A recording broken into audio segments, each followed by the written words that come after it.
ترقی نہیں کر سکتا. ترقی تب کرتا ہے جب اپنے ملک کے کمزور طبقے کو بھی وہ اوپر اٹھاتا ہے. انسانی معاشرہ ہوتا ہی وہ ہے جس میں انسانیت ہو, اور انسانیت کا تقاضا ہے کہ جو آپ کے لوگ پیچھے رہ گئے ہیں, دنیا کی ریس میں پیچھے رہ گئے ہیں, ہماری پوری کوشش ہو کہ ان کو ہم اوپر اٹھائیں. اور یہ مدینہ کی ریاست میں یہ نبی صلی اللہ علیہ وسلم نے سب سے بڑا اصول لے کے آئے تھے. دنیا کی تاریخ میں پہلی دفعہ کہ ریاست نے اپنے کمزور طبقے کو کی ذمہ داری لے کے پہلی دنیا کی تاریخ کی فلاحی ریاست بنائی تھی. تو چائنا نے اگر آج دنیا کی سب سے بڑی پاور بننے جا رہا ہے تو انہوں نے وہی اصول اپنائے تھے. انہوں نے بھی اپنے غریبوں کو اوپر اٹھایا تھا. آج سے 35 سال پہلے چائنا اور ہندوستان تقریباً ایک جگہ کھڑے تھے. آج چائنا کو دیکھیں اور ہندوستان کو دیکھیں, کیونکہ چائنا نے 70 کروڑ غریب لوگوں کو اوپر اٹھایا, غربت سے اوپر اٹھایا. اور وہ آج دنیا یہ سمجھتی ہے کہ اب چائنا کو کوئی نہیں روک سکتا کہ دنیا کی سب سے بڑی پاور بنے. ہندوستان کو دیکھیں, غربت کی انتہا ہے. ابھی دیکھیں جو حالات ہیں ان کے, اور کیا وجہ ہے؟ کیونکہ ان کا چھوٹا سا طبقہ امیر سے امیر ترین ہو گیا, لیکن غربت کی انتہا ہے وہاں. تو ہم نے وہ, جب میں کہتا ہوں کہ مدینہ کے ریاست کے اصولوں پہ چلنا ہے, تو سب سے پہلے جب ہم اپنی لوگوں کو غربت سے اٹھائیں گے تو ہمیں اپنے کسانوں کی مدد کرنی پڑے گی. جب کسان پیسہ بنائے گا, دیہات میں زیادہ غربت ہے, دیہات میں جب پیسہ جائے گا, جس طرح 1100 ارب روپیہ گیا ہے, مزید گیا ہے, جو پہلے سے زیادہ گیا ہے, تو جس طرح ہم دیہات میں کسانوں کی مدد کرتے جائیں گے, ملک خود ہی خوشحال ہوتا جائے گا. آپ کو پتہ ہے کہ پاکستان کی تاریخ کے سب سے زیادہ موٹر سائیکل بکے ہیں اس سال. کبھی پاکستان کی تاریخ میں اتنا موٹر سائیکل نہیں بکا. تو لوگ کہتے ہیں تباہ ہو گئے, ملک تباہ ہو گیا. تو تباہ ہو گیا تو ریکارڈ سارے ٹوٹ گئے موٹر سائیکل کے. ٹویوٹا کی گاڑیوں کے ریکارڈ ٹوٹ گئے ہیں, کبھی اتنی گاڑی نہیں بکی. تو موٹر سائیکل اس لیے بکا کیونکہ دیہات میں پیسہ گیا ہے. سب سے زیادہ موٹر سائیکل دیہات میں بکا ہے. تو ہم نے غربت کم کرنے کے لیے, پیداوار بڑھانے کے لیے, یہ جو باہر سے ہم کھانے پینے کی چیزیں امپورٹ کرتے ہیں اس کو روکنے کے لیے, کیونکہ یہ سمجھے, دیکھیں اس وقت پاکستان کا مسئلہ کیا ہے. اب ملک ماشاءاللہ اوپر جانا شروع ہو گیا. پہلے 2-1.5 سال تو ہم ملک کو سٹیبل کرتے رہے, مشکل حالات میں تھا, ہر طرح کے بحران آئے ہوئے تھے. پہلے سٹیبل کیا, اب آہستہ آہستہ ملک اوپر جا رہا ہے. تقریباً 4% ملک کی گروتھ ریٹ ہے, لیکن اب اس کو اور اوپر لے کے جانا ہے, اور وہ جائے گا. لیکن جو مسئلہ ہمیں آئے گا وہ ہے جس کو کہتے ہیں کرنٹ اکاؤنٹ, کہ ڈالر کتنے ملک میں آ رہے ہیں, ملک سے باہر کتنے جا رہے ہیں. یہ ایک مسئلہ اس لیے آ رہا ہے کیونکہ اب مشینیں امپورٹ کر رہی ہیں, ٹیکسٹائل کی لوگ فیکٹریاں مزید لگا رہے ہیں, اور لوگوں جب مشین امپورٹ کرتے ہیں تو ڈالرز ملک سے باہر جاتے ہیں. تو جب تک ہم اپنے ملک میں زیادہ ڈالر نہیں لے کے آتے, یہ ادھر ملک جا کے پھنس جاتا ہے, پھر ہمیں IMF کے پاس جانا پڑتا ہے, ڈالر کی کمی ہو جاتی ہے. اس لیے جو ہم چیزیں کھانے پینے کی امپورٹ کرتے ہیں, اور اس سال ہم نے سب سے زیادہ پاکستان کی تاریخ میں کھانے پینے کے اناج امپورٹ کیا ہے, کبھی اتنا زیادہ نہیں کیا. کاٹن بھی جو پاکستان ایکسپورٹ کرتی تھی, کاٹن بھی ہمیں امپورٹ کرنی پڑی.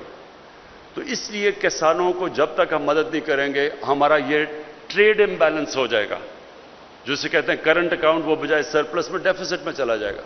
تو یہ ہمارا اس وقت چیلنج ہے. تو اس لیے بھی ہم نے کسانوں کی مدد کرنی ہے. لیکن کسانوں کی جو میں ابھی جو ہم نے کسان کارڈ دیے, یہ بھی ایک انقلاب ہے. اب تک کسان کو ڈائریکٹ پیسے نہیں پہنچتے تھے. جب ہم کسانوں کو پیسے بھی دینا چاہیں تو وہ اتنے مشکل تھا کسان کو پیسہ پہنچانا. بیچ میں کوئی کہیں نہ کہیں کوئی چوری کر لیتا تھا, کوئی پہنچتا نہیں تھا, بڑا مسئلہ تھا. تو یہ اب ہم نے ٹیکنالوجی کا استعمال کیا, اور پہلی دفعہ ایک کارڈ بنے گا کہ کسان اب اس کارڈ کے اوپر اس کو جو بھی ہم سبسڈی دیں گے, کھادوں کے اوپر, بجلی کے اوپر, ٹیوب ویل کے اوپر, جدھر بھی وہ کارڈ کے اوپر اب سبسڈی آئے گی.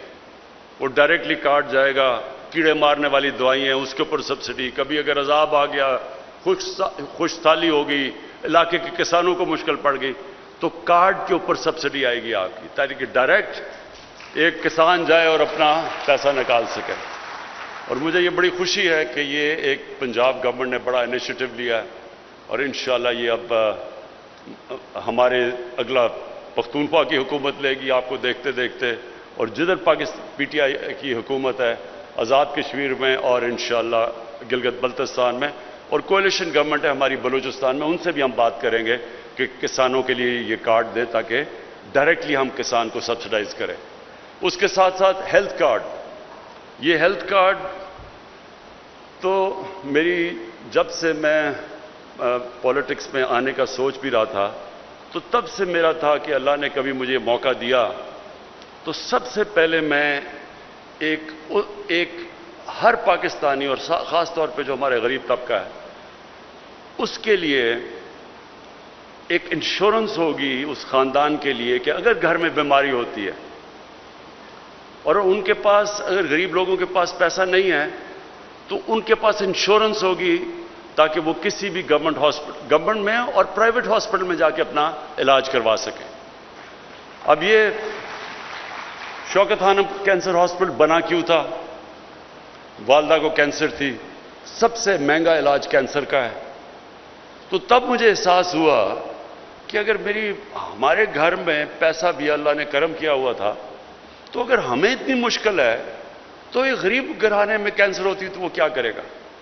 تو یہ تھی وجہ شوکت خانم بنانے کی, جو اللہ کا کرم ہے کہ آج بھی دنیا کا یہ 2 پشاور کا اور جو لاہور کا ہاسپٹل ہے, دنیا میں واحد کینسر ہاسپٹل ہیں دونوں, جدھر 70% مریضوں کا مفت علاج ہوتا ہے, کینسر کا علاج.